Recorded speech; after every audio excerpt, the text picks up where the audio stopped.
Dudes! Maximilian here, and we're going to talk about the consoles coming out at the end of this year and those games I'm excited for. But first, why the hell don't you own a Dreamcast? We got her! It's thinking. Seriously, man, if you don't know what the hell this is, I feel sorry for you. Debuting on September 9th, 1999, the Dreamcast just recently celebrated its 14th year anniversary. Holy shit, I'm old. Not only did this thing introduce revolutionary graphics, it literally changed how games would be perceived from this point forward, because arcade games no longer the most dominant looking video games on the market. They were on this son of a bitch. I have my reasons for loving the Dreamcast as a console. It literally brought the arcade games I grew up with at home with perfect arcade pixel ports. Genius! But as you guys know me, I've grown up and my tastes have definitely changed. I was a Sega fanboy as a kid. I followed the Saturn, I had a Genesis, I had a Dreamcast. But as I grew up, I found following consoles directly not that advantageous, and it kind of limits the kind of games you play.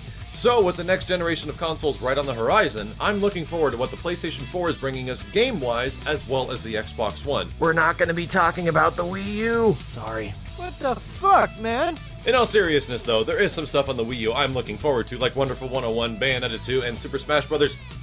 Wii U? That's really the title? Jesus. But I really want to talk about the new big heavy hitters, the Xbox One and the PlayStation 4. We'll start with the launch titles and what I'm really looking forward to. And there is definitely one system that gets my huge favor of launch titles that I will give mad props to, and that's Xbox One. Right now, between both of the consoles, there is a assload of third-party games. Literally a truck and buttload of so many games that are going to be on both PC, PlayStation 4, and Xbox One. I was looking forward to this, and I was actually kind of excited about getting these games for the PlayStation 4 because the Xbox One had those ridiculous-ass DRM policies, but those were reversed. And that was a big motivating factor for me buying all these third-party games on PS4 so I can kind of individually protest the fact that I'm not going to support your crazy horseshit on this system. There was a couple of games that were initially coming out on Xbox One that there's no way I'm going to avoid, which was obviously Killer Instinct. And another game that a lot of you guys might not know that I have a huge affection for, and it's called Crimson Dragon. For some of you dudes that grew up in a similar time frame as me, Crimson Dragon is made by the same guys who created the Panzer Dragoon series for the Sega Saturn. These include Panzer Dragoon, Panzer Dragoon Zwei, and Panzer Dragoon Saga on that system. However, there was a sequel that followed up a little bit later on the original Xbox called Panzer Dragoon Orta. These games are freaking fantastic. They are rail shooters, they do kind of hark back to an old arcade style of gameplay, but my god, man, they have amazing visuals, amazing music, and a pretty decent story along with it. It's also just really fun to play. Crimson Dragon is bringing back all of that, and what's awesome is that it still harks back to an old classic way of playing games. Rail shooters aren't that very much sought after anymore, and getting huge critical success is kind of hard with a genre of that type, especially a very niche one like the Panzer Dragoon Saga, which is why I can give Microsoft bonus points for bringing back something I love so much, and actually calling back to the original Xbox's release with Panzer Dragoon Orta. That's pretty cool. Crimson Dragon's actually going to make an Xbox One appearance, but not in physical release form. It's kind of funny that the two games that are coming out on Xbox One that I am the most freaking excited for are technically budget titles, and they're only digital releases. I think Crimson Dragon's probably going to be less than $30 when it comes out. I swear to God, if it's a Kinect required game, I will rip your freaking heads off. Or I will eat this Dreamcast. Seriously, I'll do it. That game seriously needs to have regular controls, and I think for a while when it was in development over in the Japanese side of the Xbox division, it was motion control only. Kinect bullshit the video game. Please God no, I don't want to look like I'm flying around like an asshole. I just want to play a video game that looks amazing, that sounds amazing, and plays amazing. Next up on the list, of course, we know, is Killer Instinct. I don't think I need to say anything more about this. You guys already know I'm a pretty freaking big Killer Instinct fan. I have more swag than possibly anybody else for Killer Instinct. Please prove me wrong. And I've already played a lot of the game, and I've played multiple versions of the game, and I've seen it updated, and I respect what Double Helix is doing because they're being very open about their development. That's cool. I give you guys bonus points for that, but it is still a budget title, releasing at only $20 for the core game. That's 2 games I'm looking forward to. The other one, I had a huge difference split between myself whether or not I wanted to get this on PlayStation 4 launch or Xbox One launch. And since this is about the games I'm personally looking forward to, not the huge blockbuster titles that are for each system, I'm not going to talk about Rise on Xbox One, I really don't care. I'm not going to talk about Killzone on PS4, I really don't care about that one either. I'm only going to talk about the stuff I'm really looking forward to. And that was Call of Duty Ghosts. Anybody watching this channel knows I've played a lot of Call of Duty in the past, and with Black Ops 2, that Call of Duty fever kind of went way down, and I really couldn't keep playing the game. Black Ops 2 just wasn't doing it for me. So I'm thinking that maybe Call of Duty Ghosts could be the game because there is a huge selling point on Xbox One different from other systems, and it's that it will be on dedicated servers. This might have been announced for PC, however, that's a big thing. That's a thing that I've been waiting for a hell of a long time, and that guarantees I'm going to be buying the game on that system. I'm curious to see the graphical differences between the third-party games, how Xbox One games are going to look in comparison to PS4 games, and I might do a little bit of a comparison video. But I'm still on the fence right now whether or not I'm going to be buying multiple launch titles on PlayStation 4. I was considering Battlefield 4, but there's been some weird things that have been talking about the console version of the game not running good. I might just get that game on PC, but for the most part, that kind of eliminated a lot of games off the PlayStation 4's launch lineup that I was very excited for. Both games have racing games. You got Forza and you got Drive Club, and to be honest guys, those basic racing games like simulation racing games don't do a thing for me. I really get excited about like arcade style racers. If they released a new Sega Rally on the new systems and it was PlayStation exclusive, I'd be there in a freaking heartbeat.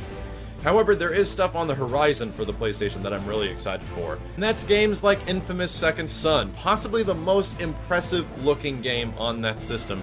It looks really cool, however, there is a huge crutch for myself personally, and it is an open world game. I didn't really care about the previous Infamouses, but it looks cool. I will definitely acknowledge that. Capcom's Deep Down looks interesting, although my god, dude, after what they recently showed at that press conference, it's literally Assassin's Souls. It's a combination of Assassin's Creed and Dark Souls, and it's kind of unapologetic about it, except that it's online all the time. I don't know if that's exactly a good idea. It looks interesting, it looks captivating, it just needs to play well. The big issue is that these aren't anywhere near the launch of the game. I believe Infamous Second Son is like 6 months out, and who knows about Deep Souls or Assassin's Souls, or whatever the hell they end up calling it in the long run. There is another title that has me the most interested, something that will absolutely cement my purchase of a PlayStation 4 as soon as it's released. Import or not, I will find a way to play it, and that's Guilty Gear Xrd. This game looks freaking stupidly amazing. You guys might not remember, but I made some Guilty Gear videos before, and within those Guilty Gear videos, I talked about my history with the game, and I played Guilty Gear for like 3 years, between the original Guilty Gear on PlayStation, Guilty Gear X on Dreamcast, and Guilty Gear XX on PlayStation 2. Those games were sick. The reason I remember them and have such a huge fond memory of them is because back in the day I was really into anime, and that kind of was like the fighting game designed to look just like all the TV shows and movies you watch. Huge high fidelity graphics, the biggest pixel characters you can possibly see in a fighting game. It was amazing. It looked gorgeous, and holy flipping whoop shit, the new game looks just as good. It's freaking amazing. At the Sony press conference, there was an announcement for Guilty Gear Xrd on PlayStation consoles, and believe it or not, this is not just coming out on PlayStation 4. It's coming out on PS3 and PlayStation 4 in 2014. One of the greatest things about PS4 is similar to the PlayStation 3, the system is region-free for anyone in the world to enjoy video games. That is so good for guys like me that cannot wait for the localized version to come out, and especially with certain types of fighting games, you don't exactly need huge localized versions. And if this game makes a release on PlayStation 4's Japanese market before the release of the American localized version, I will be on that shit faster than an F-Zero driver on a lazy Sunday. That didn't make any sense. I know it didn't. I don't care. I want the video game. I'm gonna do whatever it takes to get the game. And it was a similar mentality I had for Killer Instinct on Xbox One. I was gonna do whatever it took to get that game. Save up as much money as I possibly could, and do whatever it takes to get it in my hands playable. Even with their ridiculous ass DRM policies, and I made separate videos talking about that crap. Thank God it's gone, but I have a similar feeling for PlayStation 4. I will purchase the system outright just to play Guilty Gear Xrd. So there is stuff out there. There is stuff on the horizon that I'm really looking forward to. What I haven't talked about is probably one of my most anticipated games that is on the horizon as well, and that's Titanfall. Yo, dude, you want to talk about a Call of Duty killer? This is it. Made by the same dudes that made the original Call of Duty 4 and several games before it that were hugely successful.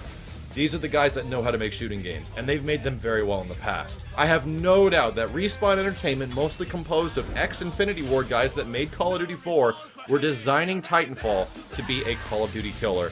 And I'm ready for that. I'm ready for something fresh, new, with a bunch of combat and aerial mobility and robots and all this crazy bullshit. Yes.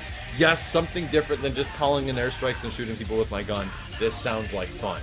That game's coming out on both PC and Xbox One in April of next year, and let me know what you guys think about the titles I've mentioned in this video. This is the stuff you'll personally see coverage from myself on this channel and our second channel, youtube.com/YoVideoGames, for all the single-player stuff. But let me know what you guys think between these games, which games are you getting, which consoles are you getting at launch, and we'll have a conversation in the comments below. My name is Maximilian, thank you all very much for watching, and I'll see you next time.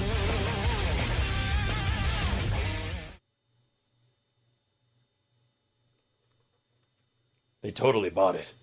We're alone.